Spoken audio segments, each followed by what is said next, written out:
This video was created and brought to you by ManageMax. We manage condominiums, HOAs, manufactured housing and apartment communities throughout Southeast Michigan. We're a growing company, and maybe we'll get to your area soon if we're not there yet. We create these videos to share industry insights with current and prospective clients. There will be an opportunity to connect with us at the end, so stick around to the end of the video.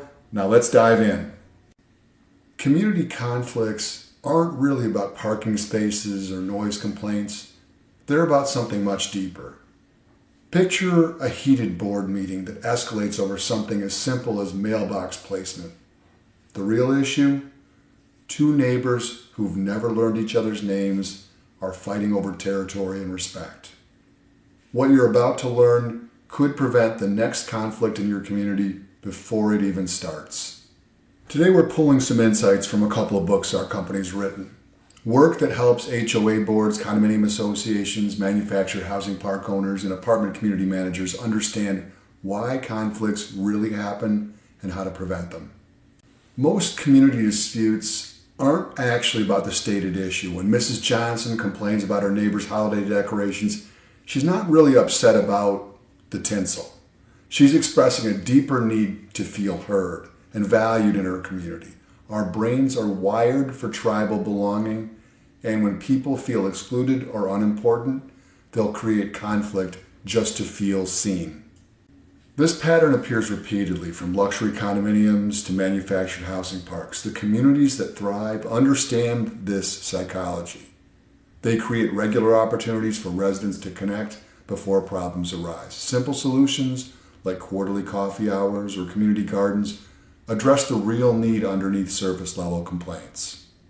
Here's something most community leaders miss. Stress is contagious in residential communities. When one household is experiencing financial pressure, family illness, or work troubles, that stress radiates outward.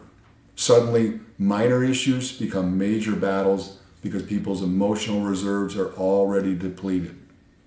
The mindful approach recognizes this reality. Instead of just enforcing rules harder when conflicts increase, effective community leaders ask, what's really going on here?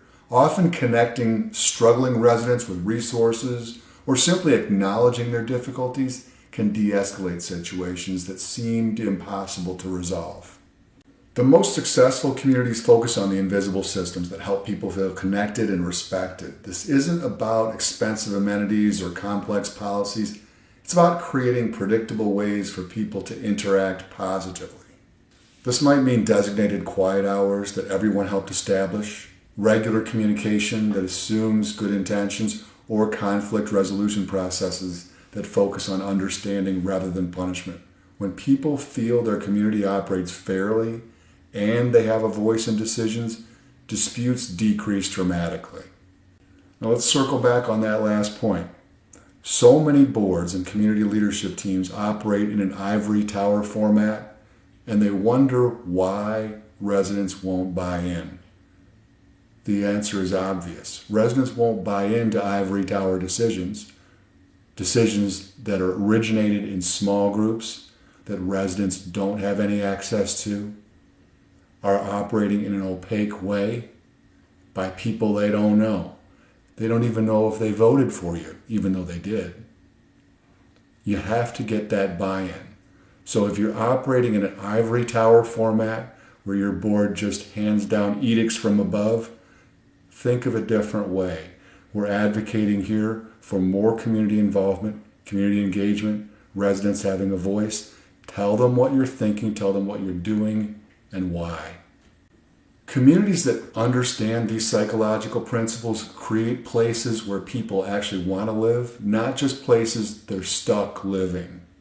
Here's what you can implement immediately. Before your next board meeting or community discussion, spend 5 minutes asking yourself and your team, what might residents really need right now? Look beyond the surface complaints to the underlying human needs. Are people feeling heard, respected, connected to their neighbors? Sometimes the best solution to a noise complaint is helping neighbors introduce themselves to each other. Sometimes addressing parking disputes means creating more opportunities for community input on decisions. Understanding the psychology behind community conflicts isn't just about keeping the peace. It's about creating thriving communities where people choose to stay, recommend you to others, and take pride in where they live.